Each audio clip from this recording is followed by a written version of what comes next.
누군가 집으로 오기로 한 날을 떠올려 봅니다. 약속 시간 2시간 전, 우리는 갑자기 분주해집니다. 식탁 위에 며칠째 쌓여있던 우편물을 서랍에 밀어넣고 소파에 널브러진 옷을 하나름 하나 방으로 옮깁니다. 평소엔 보이지도 않던 구석의 먼지가 그날따라 또렷하게 눈에 들어옵니다. 생각해보면 조금 이상한 일입니다. 그 물건들은 어제도 그제도 거기 그대로 있었습니다. 그런데 누가 온다고 하니 갑자기 부끄러워집니다. 우리 안에 평소엔 잠들어 있던 청소의 본능이 방문 2시간 전에 깨어납니다. 우리는 왜 내 집의 흐트러진 모습을 남에게 보이는 걸 그토록 싫어할까요? 사실은 집이 그냥 공간이 아니기 때문입니다. 우리는 내가 머무는 공간을 나의 일부처럼 느낍니다.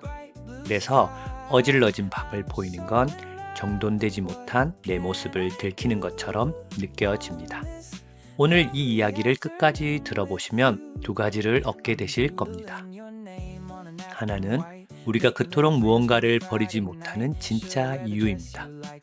또 하나는 손바닥만한 공간 하나를 정돈하는 일이 어떻게 마음의 방향까지 바꿔놓는가 하는 것입니다. 거창한 인생 역전의 이야기가 아닙니다. 오늘 당장 식탁 위 컵 하나에서부터 시작할 수 있는 이야기입니다. 안녕하세요. 내 안을 걸을 때 길이 보인다. 호더스 위드인입니다. 심리학에는 심리적 집이라는 표현이 있습니다. 집을 단지 잠자고 머무는 장소가 아니라 내 정체성이 깃든 공간으로 받아들이는 마음을 가리킵니다. 우리가 집 이야기를 할 때 유난히 마음이 동하는 이유가 여기 있습니다. 한 환경심리학 연구에서 미국과 캐나다의 성인 1,300여 명에게 자기 집과 물건에 대한 감정을 물었습니다. 결과는 비교적 분명했습니다. 집에 잡동사니가 많다고 느낄수록 그 집을 나의 안식처로 느끼는 감각이 옅어지고 삶의 만족도도 함께 낮아지는 경향이 나타났습니다. 여기서 한 가지는 짚고 가야 합니다. 이건 어수선함이 불행을 만든다는 증명이 아닙니다. 어디까지나 2가지가 나란히 함께 움직이더라는 관찰입니다. 하지만 이 관찰은 우리 대부분이 어렴풋이 느끼고 있던 걸 확인해 줍니다. 공간의 상태와 마음의 상태는 묘하게 서로 닮아 있다는 것입니다. 그래서 집은 거울입니다. 마음이 무거운 날, 방이 어질러져 있던 경험. 방은 나를 비추고 있다는 것을 우리는 이미 알고 있습니다. 그렇다면 질문은 이렇게 이어집니다. 닮아 있다는 걸 알면서도 우리는 왜 정리하지 못하고 자꾸 쌓아둘까요? 게을러서가 아닙니다. 마음의 작동 방식 자체가 그렇게 되어 있기 때문입니다. 우리에게는 손실 회피라는 마음의 습성이 있습니다. 무언가를 얻는 기쁨보다 잃는 고통을 더 크게 느끼는 것입니다. 길에서 10,000원을 주었을 때의 기쁨과 주머니에서 10,000원을 잃었을 때의 쓰라림. 같은 액수인데도 잃는 쪽이 훨씬 아픕니다. 그래서 무언가를 버리는 행위는 우리 마음속에 손실로 기록됩니다. 쓸모가 다한 물건조차 내다버리는 순간에 묘하게 아까워지는 이유입니다. 여기에 소유 효과가 더해집니다.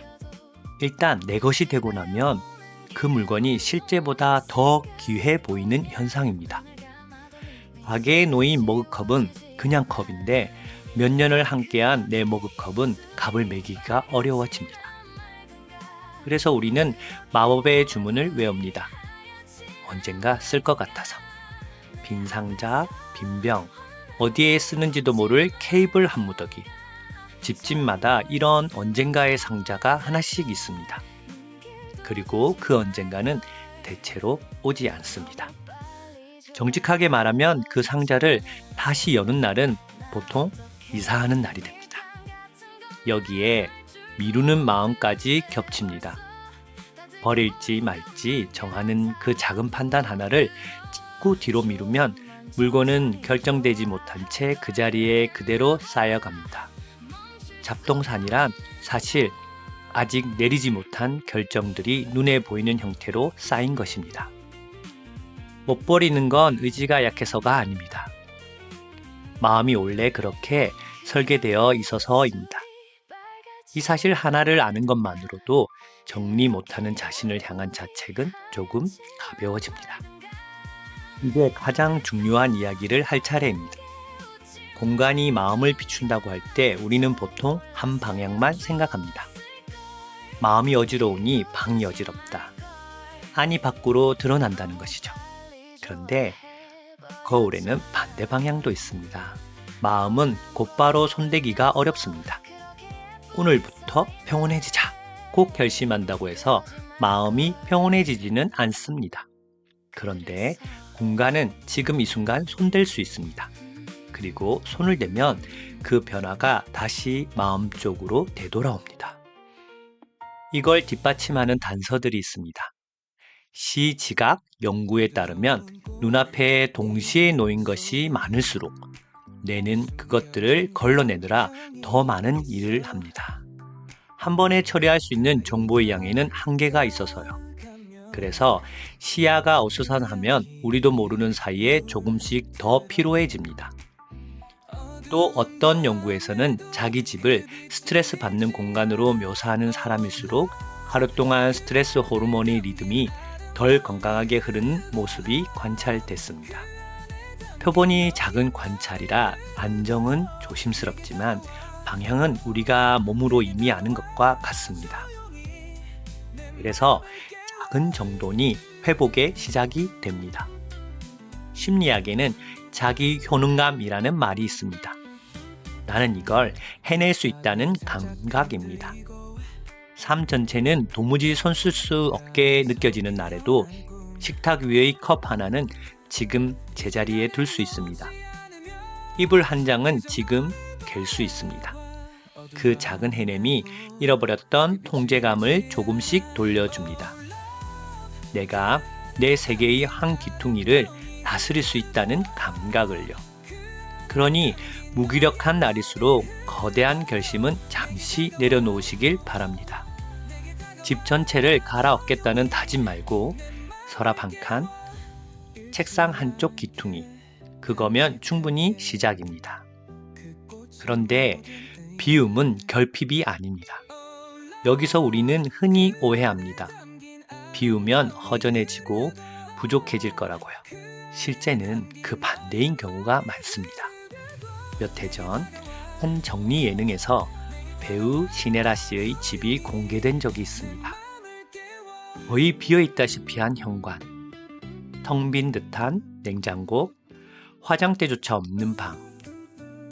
함께 방문한 동료가 냉장고를 들여다보며 야반 도주 직전 집 같다고 농담할 정도였습니다.